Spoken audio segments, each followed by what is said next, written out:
시청자 여러분 안녕하십니까? 헬로티비 뉴스입니다. 먼저 오늘의 주요 뉴스부터 보고 오시죠.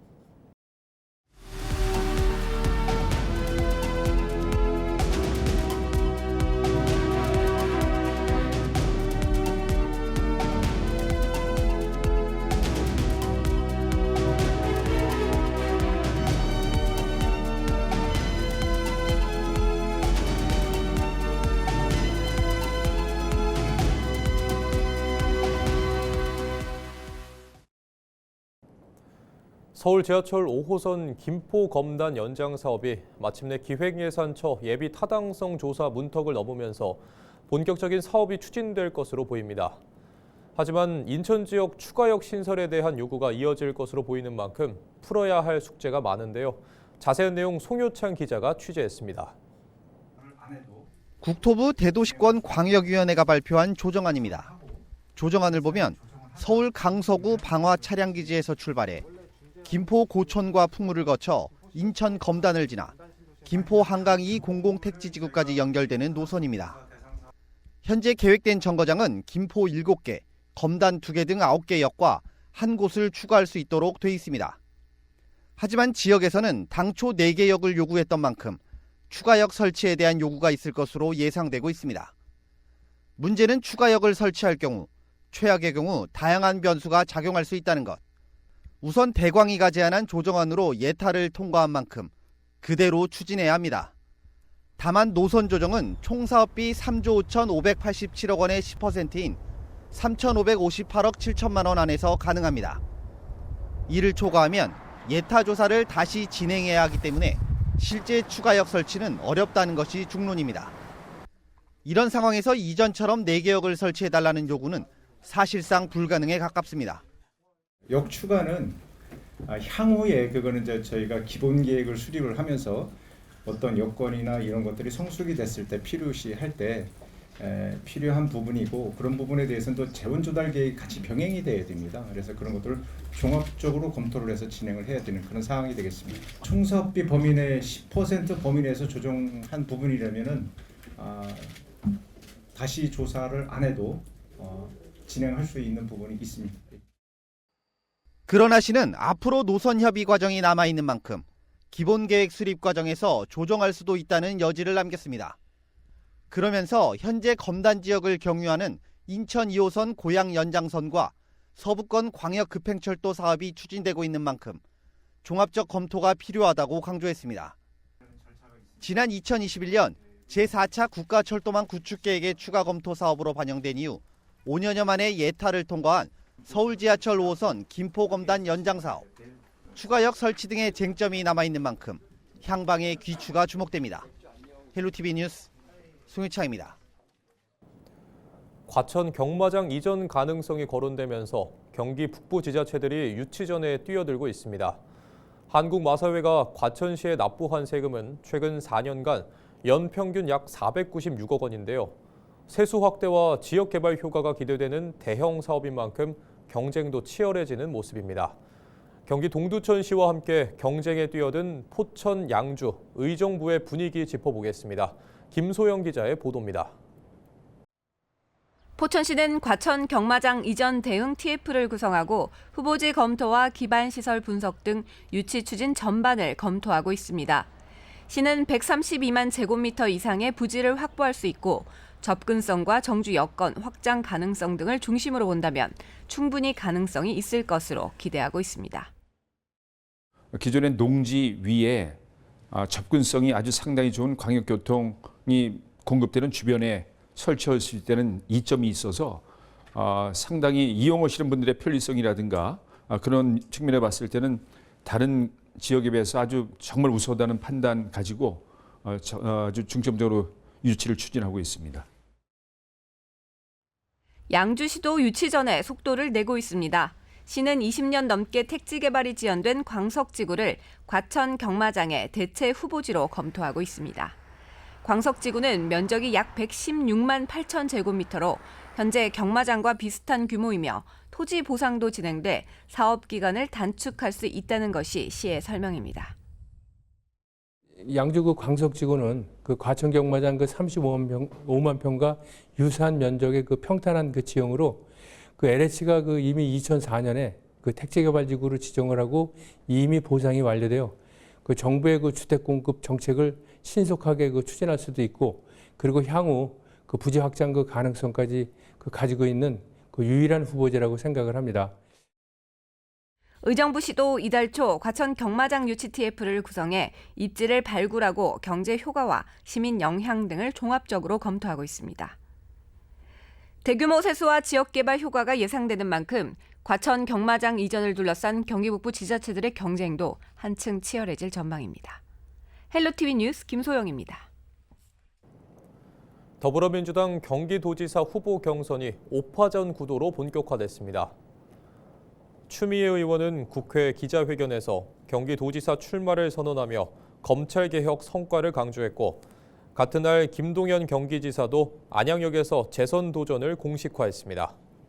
김 지사는 이번 선거는 당대표를 뽑는 선거가 아니라 경기도 현장 책임자를 뽑는 선거라고 밝혀 당심을 강조한 추 의원을 겨냥한 메시지로 해석됐습니다.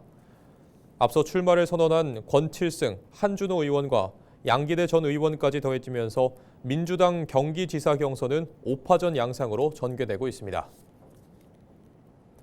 부천시가 지난해 말 부천 제1시장에서 발생한 차량 돌진 사고를 계기로 17개 전통시장을 대상으로 보행 안전 환경 개선 사업을 마쳤습니다. 이에 따라 관할경찰서 교통안전고시에 따라 지난해 12월부터 시간제 차량 통제를 시작했으며 시장 출입구에 이동식 바리게이트를 설치해 차량 진입을 제한하고 있습니다. 또 심정지 등 위급 상황에 대비한 자동 심장 충격기와 주요 교차 지점에 폐쇄 회로를 추가 설치해 시장 상황을 신속하게 확인할 수 있도록 했습니다.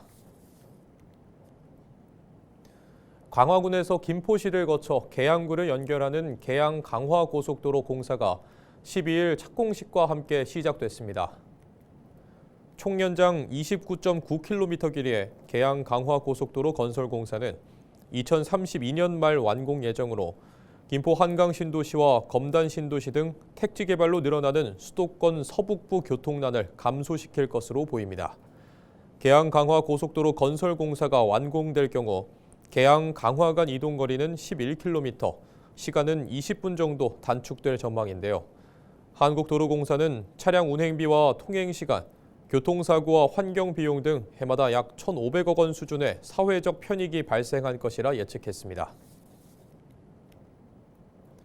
경기도의회 사무처 직원에게 성희롱 발언을 한 혐의로 기소된 양우식 경기도의회 운영위원장이 첫 재판에서 혐의를 전면 부인했습니다.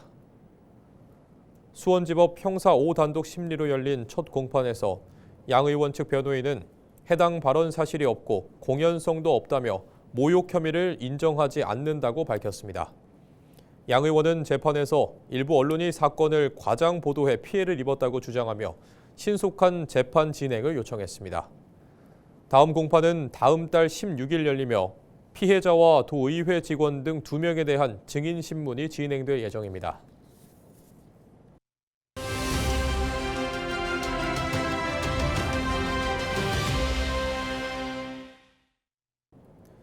서울 은평구 북한산 자락에 국립한국문학관이 들어섭니다. 내년 4월 개관을 목표로 공사가 진행 중인데요. 우리 문학의 역사와 가치를 한자리에서 만날 수 있는 공간이 될 것으로 기대를 모으고 있습니다. 미니 인터뷰 국립한국문학관 임헌영 관장을 만나봅니다. 국립한국문학관이 좀 아직은 생소한 분들이 많을 것 같은데요. 예. 좀 어떤 곳인지 좀 소개를 부탁드립니다. 간략하게 말씀드리면은 우리 한민족이 생긴 이래 문학이 아득한 옛날부터 있었지 않습니까? 그 문학 생기기 이전의 신화나 전설, 그 기록적 구전 문학부터, 구전 구술 문학부터 오늘의 한강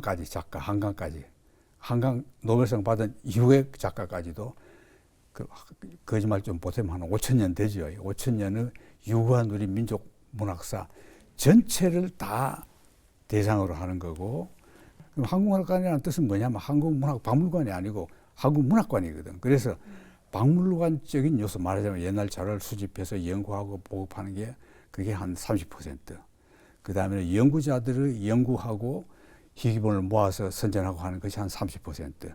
그 다음 30%는 우리가 박물관에서 찾아오는 손님을 앉아서 기다리는 것이 아니라 대중 속으로 들어간다. 이렇게 현장을 찾아다니면서 직접 모든 국민들에게 문학의 중요성을 네. 일깨워주는 거다. 그 세 가지죠.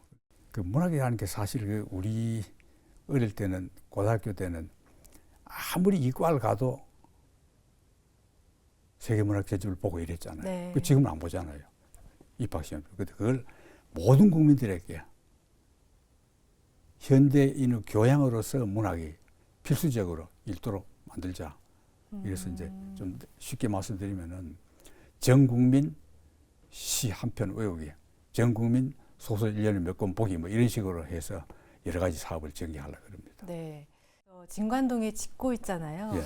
지금 진행 상황은 어느 정도? 진행 상황은 지금 한 그 외부적인 건물은 뭐 거의 형체가 돼 가요. 그래서 아마 한 7월경, 7월 전후해서 건물은 될 것 같습니다. 그럼 그 뒤에 이제 그 내부 장식이 다 다르지 않습니까? 땅하고 달라서 박물관적인 요소도 있고 근무해야 되는 것도 있고 강당도 있고 전시실도 있고 다르잖아요. 이래서 그런 걸 다 하려면은 거의 한 10달 정도를 잡거든요. 그래서 네. 이제 정말 개관식은 지금 잡고 있기는 이제 내년 4월경. 이달을 빛낸 문학인. 네. 예, 그런 제목으로 한 달에 한 사람씩, 한 사람 내지 두 사람, 나중엔 뭐 세 사람 될 수도 있고 집단이 될 수도 있는데 어쨌든 이달을 빛낸 문학인을 해서 하는데 파리 장서라는 1919년에 그 유학자들입니다. 유학자들 두 분이 있어서 3.1 만세운동 일어났지 않습니까? 3월 1일에. 그때 유학자들이 그 같이 참여하려고 했는데 시간을 놓쳤어요. 3월 1일에 서울에 못 와가지고 전국에서 모였는데 못 와가지고 참여 못했습니다. 네. 예. 그래서 이제 그걸 우리가 여기 좌절했다고 그냥 있을 수 없다. 우리 뜻을 펴자. 근데 마침 그 파리 벨사유 그 강화 회의를 하고 있으니까 우리 거기라도 독립청원서를 내자. 네. 이렇게 해서 유학자들이 돈을 모아가지고 간 거거든요. 이게 굉장히 중요한데 그 원본이 그때 갖고 갔던 원본이 진짜 원본이 네. 교정까지 본 원본이 보관되어 왔어요. 그 집안에서. 그래서 그걸 이제 우리가 어떻게 입수를 해서 공개했죠. 그래서 인간 세상에 평화를 주려고 하는 것은 문학 예술밖에 없어요. 문학, 음악, 미술, 영화 뭐 다 우리 전쟁하자 하는 영화는 없어요. 다 평화를 만들어 전쟁하는 상태에서도 전쟁 빨리 끝내자. 이게 네. 예술인들 기본이잖아요. 이래서 이제 우리 문학의 정신을 기본 목표를 평화, 평화 지키기, 평화 만들기. 네. 이런 걸 제가 관장으로서 뭐라 그럴까요? 관훈이라 그럴까? 그건 평화 만드는 문학 지키기. 네. 그걸 온 세상에 퍼뜨리기. 그래 잡았거든요. 그래서 이제 평화에 초점 맞추니까 할 일이 굉장히 많아져요. 사실 인류 역사에서 전쟁이 없었던 해는 전쟁사가들이 이해하면은 200여 년밖에 안 된대요. 지구 생긴 이래. 200여 년 이외에는 전 인류 역사가 지구상 어디선가에는 항상 전쟁을 했답니다. 네. 그러니까 얼마나 왜 이걸 끝내지 못하느냐. 문학을 보고받지 않아서 그렇다. 정신들도 좀 문학 작품 봐라. 문학 보면 좀 너그러워지고 유머 감각도 생기고 네. 인간미도 생기고 그러잖아요. 그리고 이제 평화 만들기 문학관이다. 이렇게 제가 하고 네. 거기에 맞는 대중운동을 함께 해나가려고.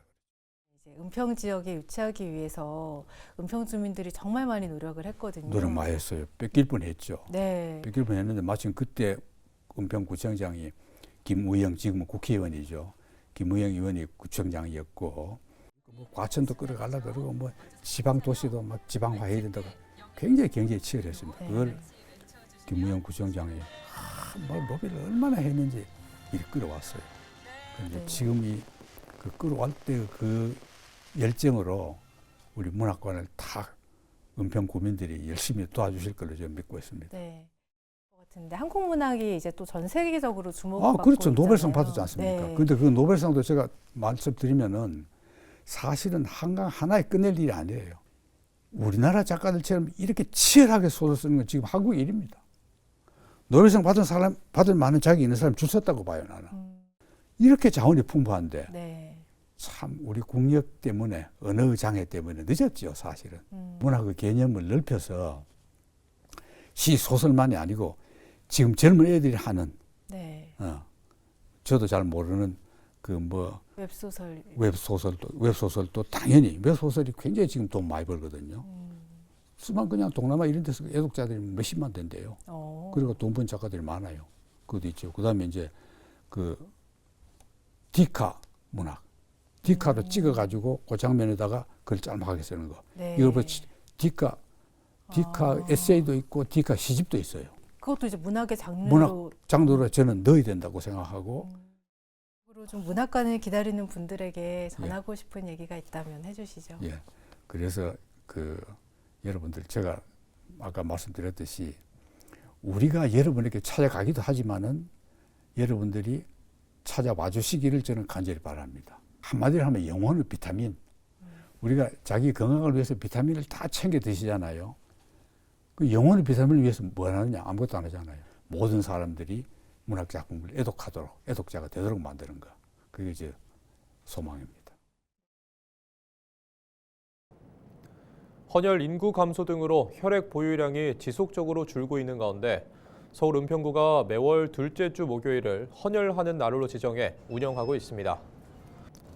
은평구와 대한적십자사, 서울중앙혈액원은 주민들의 헌혈 참여 접근성을 높이기 위해 지난해 11월 헌혈의 날을 지정을 선포하고 올해 1월부터 헌혈하는 날을 운영하고 있습니다.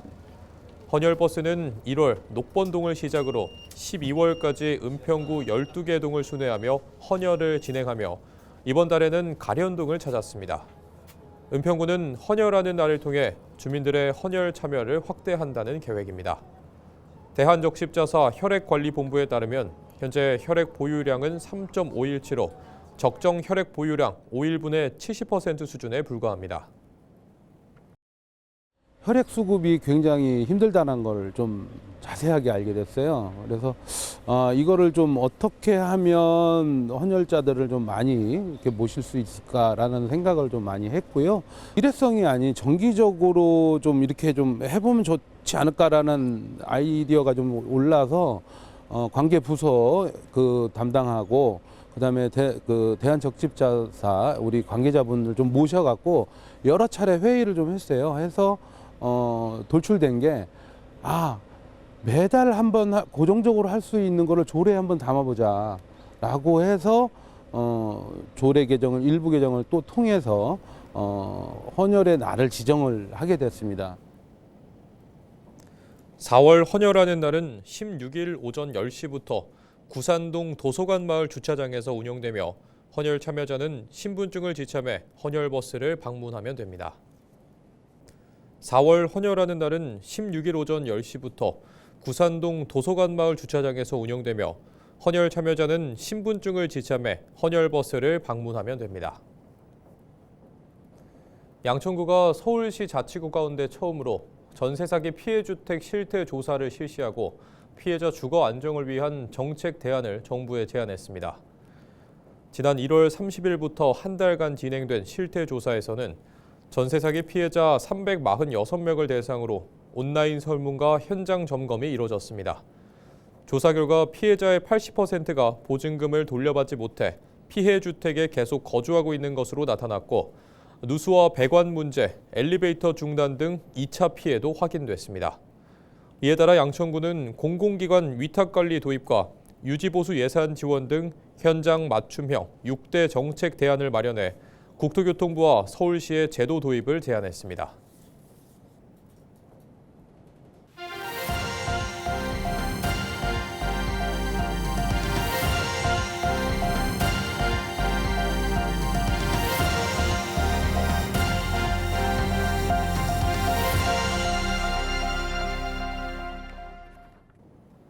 이상으로 뉴스를 마칩니다.